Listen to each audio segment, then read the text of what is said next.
അങ്ങനെ രാമനാമം ജപിച്ചുകൊണ്ട് നാരദൻ മുമ്പിലും ഹനുമാനും പിന്നാലെയുമായി നടന്നു. അപ്പം ഞാൻ പറഞ്ഞിട്ടുണ്ട്, ഈ ശബ്ദം കേട്ട സമയത്ത് ഹനുമാൻ ചാടി എണീച്ചു. കണ്ണു തുറക്കാതെ ഈ ശബ്ദം കേട്ടതിൻ്റെ നാരദൻ്റെ പിന്നാലെ പോയി. അങ്ങനെ രണ്ടുപേരും കൂടി ഉദ്യാനത്തിലെത്തി, ദ്വാരകയിലെ ഉദ്യാനത്തിലെത്തി. ഉദ്യാനത്തിലെത്തിയപ്പോൾ നാരദ മഹർഷി എന്ത് ചെയ്തു, പതുക്കെ അവിടുന്ന് പോയി ശ്രീകൃഷ്ണനെ കാണാൻ പോയി.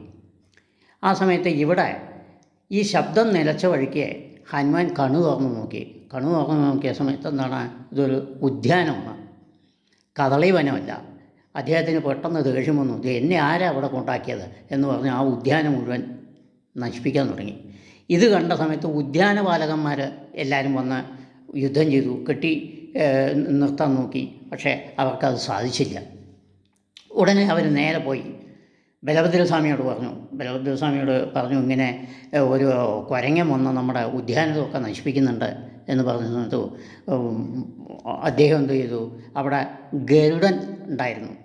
ഗരുഡനോട് ബലഭദ്രസ്വാമി പറഞ്ഞു, ഗരുഡ നീ അവിടെ പോയി നോക്കുക, ആ കുരങ്ങനെ ഒന്ന് ശരിയാക്കിയിട്ട് വാ, ഒന്ന് പിടിച്ച് കെട്ടിക്കൊണ്ട് പോകാൻ പറഞ്ഞു. ഗരുഡൻ എന്ത് പറഞ്ഞു, എനിക്കിതൊരു പ്രശ്നമല്ല, മന്ദരപർവ്വതത്തെ കൊക്ക കൊണ്ട് എടുത്ത എനിക്ക് ഈ കുരങ്ങനാണോ ഒരു പ്രശ്നം എന്ന് പറഞ്ഞ് അഹംഭാവത്തോടു കൂടി വീണ്ടും അങ്ങോട്ട് പോയി. വീണ്ടും അഹംഭാവം അവിടെ വന്നു നോക്കിക്കോളും. അവിടെ പോയ സമയത്ത് ഹനുമാനിൻ്റെ അടുത്ത് യുദ്ധം ചെയ്തു. ഒടുവിൽ തോറ്റു, മയങ്ങി വീണു, മരിച്ചില്ലാതെയുണ്ട്. ഉടനെ ഉദ്യാനപാലന്മാർ അവിടെ വീണ്ടും തിരിച്ചുപോയി ബലഭദ്രസ്വാമിയോട് പറഞ്ഞു, ഇതങ്ങനെ ഗരുഡൻ വീണ് കിടക്കണം, മരിച്ചിട്ടില്ലാന്നേ ഉള്ളൂ എന്ന് പറഞ്ഞു. ബലഭദ്രന് വീണ്ടും ദേഷ്യം വന്നു. ക്ഷുദ്രമൂർത്തിയാണ് അദ്ദേഹം, പെട്ടെന്ന് മൂക്കൽ ചുണ്ടിയാണ് അദ്ദേഹം. ഒരു കുരങ്ങൻ എൻ്റെ അടുത്ത് യുദ്ധം ചെയ്യേ, എന്നാൽ ഞാൻ നോക്കിക്കളയാം എന്ന് പറഞ്ഞ് ഗതയെടുത്തുകൊണ്ട് കുറേ പട്ടാളക്കാരെയും വിളിച്ചുകൊണ്ട് പോയി. ഗംഭീര യുദ്ധം നടന്നു. അദ്ദേഹവും മയങ്ങി വീണു, മരിച്ചില്ലാന്നേ ഉള്ളൂ. ബലരാമമൂർത്തി അവതാരമൂർത്തിയാണ്, അദ്ദേഹം എങ്ങനെ മരിക്കും? പക്ഷേ ആ സ്ഥിതിയായി. ഉടനെ പട്ടാളക്കാരൊക്കെ ശ്രീകൃഷ്ണൻ്റെ അടുത്ത് പോയി പറഞ്ഞു, ഇതെങ്ങനെയൊക്കെ നടന്നു, ഈ സംഭവങ്ങളൊക്കെ വർണ്ണിച്ച സമയത്ത് അദ്ദേഹം പറഞ്ഞു, ഒരു കുരങ്ങൻ വന്ന് ഉദ്യാനത്തിൽ വന്ന് എൻ്റെ ജ്യേഷ്ഠനെയും ഗരുഡനെയൊക്കെ അടിച്ചു തകർത്ത് മയക്കുക പറഞ്ഞല്ലായ സാധ്യമുള്ള കാര്യമല്ല. അദ്ദേഹം കുരങ്ങനായിരിക്കില്ല, തീർച്ചയായിട്ടും ഹനുമാനായിരിക്കണം. അതുകൊണ്ട് ഞാൻ തന്നെ പോവാം എന്ന് പറഞ്ഞിട്ട് അദ്ദേഹം എന്ത് പറഞ്ഞു, സത്യഭാമയെ വിളിച്ചു. സത്യഭാമ വന്ന സമയത്ത് സത്യഭാമയെ നീ ഉടനെ സീതയാവണം, ഞാൻ രാവനാവാം, നമ്മൾ രണ്ടുപേരും കൂടി ഉദ്യാനത്ത് പോവാം. ഉദ്യാനത്ത് പോയി അവിടെ ഹനുമാനുണ്ട്, ഹനുമാൻ രാമനെ അല്ലാതെ മറ്റേ ആരെയും വിളിക്കില്ല, അതുകൊണ്ടെന്ന് ഞാൻ രാമനാവാൻ നീ സീതയായിട്ട് പോവാ പറഞ്ഞ് അയച്ചു. ഇവർക്കത് അത്ര ഇഷ്ടപ്പെട്ടില്ല തോന്നുന്നു. അവർ നേരെ അകത്ത് പോയി വസ്ത്രങ്ങളൊക്കെ മാറ്റി ഒരു പഴയ വസ്ത്രമൊക്കെ കൊടുത്ത് വലിയ കേമമൊന്നും ഇല്ലാത്ത വിധത്തിൽ വന്നു. ഭഗവാൻ ഇത് കണ്ട സമയത്ത് അത്ര ഇഷ്ടപ്പെട്ടില്ല, ഒന്നും മിണ്ടില്ല. ഉടനെ രുക്മിണിയെ വിളിച്ചു. രുക്മിണി നീ വാ, നമുക്ക് രണ്ടുപേർക്കും കൂടി പോവാം, ഞാൻ രാമനാവാം, നീ സീതയാവുക, നമുക്ക് അവിടെ ഹനുമാനും പോയി കാണാം എന്ന് പറഞ്ഞ സമയത്ത് രുക്മിണി വേഗം ഒരു തുളസിതളം എടുത്തിട്ട് എന്ത് പറഞ്ഞു, എൻ്റെ പാതിവൃത്യം സത്യമാണെങ്കിൽ ഞാൻ സീതയായി മാറണം, എൻ്റെ കൃഷ്ണനോടുള്ള ഭക്തി സത്യമാണെങ്കിൽ ഞാൻ സീതയായി മാറണം എന്ന് വിചാരിച്ച് ആ തുളസി 2 കഷ്ണം എടുത്ത് ഒന്ന് താഴത്തോട്ട് ഒന്ന് വായിലിട്ട് ചവച്ചു. ആ നിമിഷം തന്നെ അവർ സർവാലങ്കാരഭൂഷിയായ സീതയായി മാറി. ഇദ്ദേഹം ശ്രീരാമൻ. രണ്ടുപേരും കൂടി ഉദ്യാനത്ത് പോയ സമയത്ത് ഹനുമാൻ അവിടെ ഇരിപ്പുണ്ട്, കുറേ ദേഷ്യപ്പെട്ട് ഇരിപ്പുണ്ട്. മറ്റ് ഗരുഡനും ജ്യേഷ്ഠനും അവിടെ കിടക്കുന്നുണ്ട്.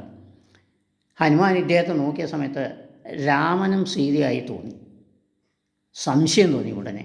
ഉടനെ കണ്ണ് തിരുമ്പി, ഒന്ന് നല്ലപോലെ തിരുമ്പി വീണ്ടും നോക്കി, വീണ്ടും അത് തന്നെ തോന്നി. 3-ാം പ്രാവശ്യം വീണ്ടും ഒന്ന് കണ്ണ് നല്ലപോലെ തുറച്ചിട്ട് നോക്കിയ സമയത്ത് അത് തന്നെയാണ് രാമനും സീതയും.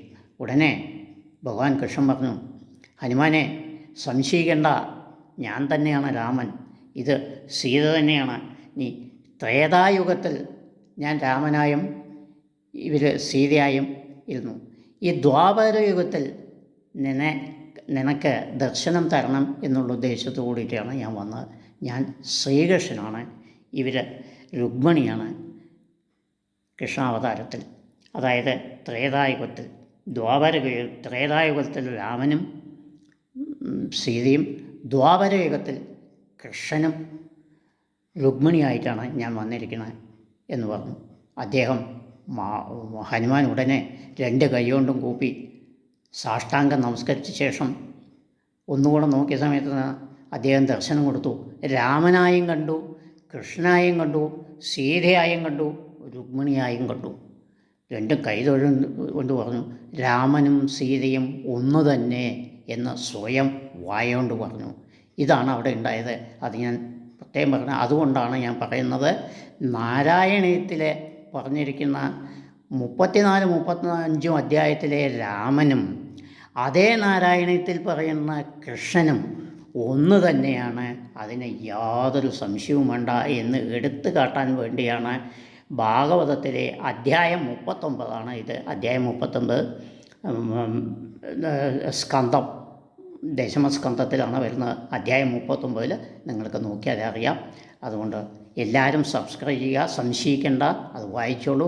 വായിക്കാൻ പറ്റാത്തവർ ഇതേ വീഡിയോ തന്നെ ഞങ്ങൾ നാരായണീയം ചെയ്തിട്ടുണ്ട്, എൻ്റെ ഭാര്യ ചെയ്തിട്ടുണ്ട്, 100 ദശകം ചെയ്തിട്ടുണ്ട്. അതിൽ 34-35 നിങ്ങൾക്ക് നോക്കിയാൽ കിട്ടും. എല്ലാവരും ചെയ്യുക. നമസ്കാരം. സബ്സ്ക്രൈബ് ചെയ്യുക, പരമാവധി ഷെയർ ചെയ്യുക, പരമാവധി സബ്സ്ക്രൈബ് ചെയ്യുക. 30 ദിവസവും കേൾക്കാൻ ശ്രമിക്കുക. ഇത്രമാത്രമേ എനിക്ക് പറയാനുള്ളൂ. നമസ്കാരം. ലോകാ സമസ്താ സുഖിനോ ഭവന്തു, ലോകാ സമസ്താ സുഖിനോ ഭവന്തു, ലോകാ സമസ്താ സുഖിനോ ഭവന്തു. ധർമ്മോ രക്ഷതി രക്ഷിതഃ, ധർമ്മോ രക്ഷതി രക്ഷിതഃ, ധർമ്മോ രക്ഷതി രക്ഷിതഃ. നമസ്കാരം.